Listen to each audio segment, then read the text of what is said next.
slightly bigger. He's a gelding, because the other one was down on my sheet as a gelding as well, but it's not, it's a mare. I know the difference. Right, these uniforms that they're riding around in, very impractical nowadays to go to war in this sort of thing. They've got all camouflage and everything. But once upon a time, it was a good thing to put on cuirasses, as they're called, big tin plates on the front and the back to protect your soldiers. Big long heavy swords and a big helmet to protect yourself. Both the Blues and Royals and the Life Guards were heavy cavalry. That's why they had armour on them. Heavy cavalry, the idea of them is to break up other cavalry formations and infantry formations, and to crush them and to kill them, to rout the enemy. They are the big heavy tanks of their day. They were the big solid punch. So you had big men, big horses, lots of armour. The actual uniforms that they've got now were actually designed by Prince Albert, who was the consort to Queen Victoria. And in fact, the helmets that they've got on are called Albert helmets. The actual design that they had, first of all, had a really long peak, and it looked very stylish, but they pointed out to Prince Albert that they couldn't actually see where they were going, so they shortened it up a bit. You'll see that they've got horsehair plumes coming out the top. The Life Guards, people call it a white plume, but it is actually ivory in colour, and the Blues and Royals have a red one. Their uniforms are basically almost exactly the same, but just different colours for the different regiments.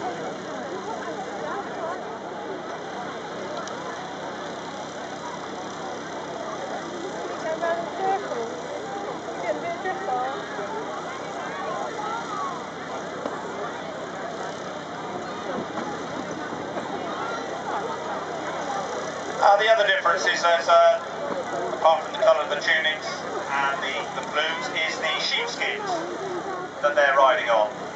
The Life Guards have a white sheepskin with a dark blue trim, and the Blues and Royals have a Devon and Cornwall sheepskin.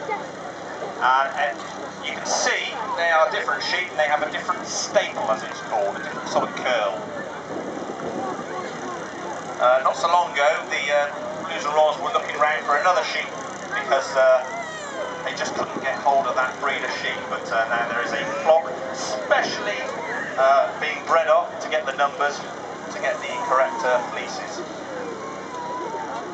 The horses as well now are protected for battle. Over the top they have a shiny thing, and that would stop sword cuts coming down on the horse's head. They have a bright chain around the front. Might be able to see it coming down. That stops sabre cuts to its throat. It's also the way that they would tie up the horse when they were off it. You'll see for stopping, they have two bits. They have a badoon bit that they ride off normally, then they have a big stake bit, which is a lot more powerful. And when you use that, believe me, you can stop a rhinoceros in its tracks. Now, when I was in, which was about 10 years ago now, turning out a trooper in the kit, dressing him, cost about £3,500. Obviously that was 10 years ago. I reckon you could be about £5,000 just to turn out one man.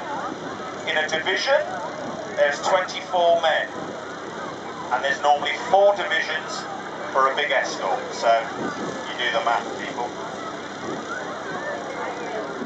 Where do the horses come from? Well, they're normally bought in Ireland. Big Irish draft normally. They round them up, put it in a field. The riding master goes across and says, yeah, I'll have that one, not that one, and that one. They are black in colour. It is very difficult to get black horses. You see lots of brown ones, you see lots of greys, you see lots of everything, but black horses, there's not so many. Windy day. Horses are spooking at everything, don't blame them.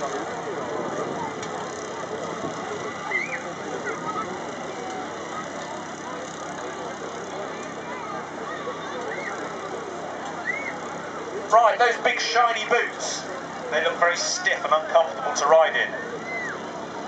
You're expecting me to say, no, they're lovely. No, they are stiff and uncomfortable to ride in. But they would have been protection in the old days against sword thrusts and cuts. So it is very stiff leather.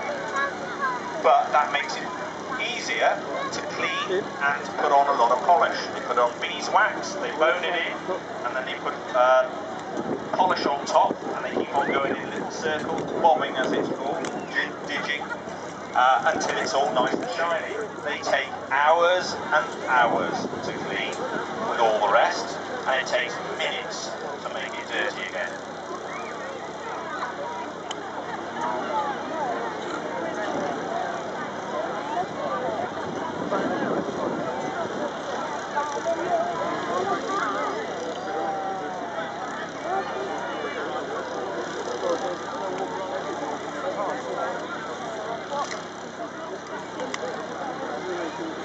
Right, those swords, big long swords, heavy cavalry, big long swords. The secret weapon against the French was they had a big sword. We made ours 2 inches longer. It's all about size, ladies.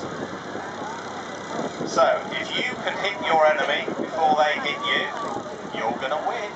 And that's what we did. They're slightly curved, not too much. They have a big basket on the bottom. That is where you put your hand through. The basket was to protect your knuckles and also to punch your enemy in the face. Because if you're really close, it's very difficult to swing a sword. However, punching someone is dead simple. On the bottom of the sword, there's a ball, and you can strike down with the base of the sword on your enemy's head. Leave a nice big hole in his head, and that was the idea. Kill the French. Sorry, not the French, anyone. So that's it, gentlemen. Thank you very much. If I can have a round of applause for the chaps, they can leave the arena, and we'll, I think we're on for the mascot race next.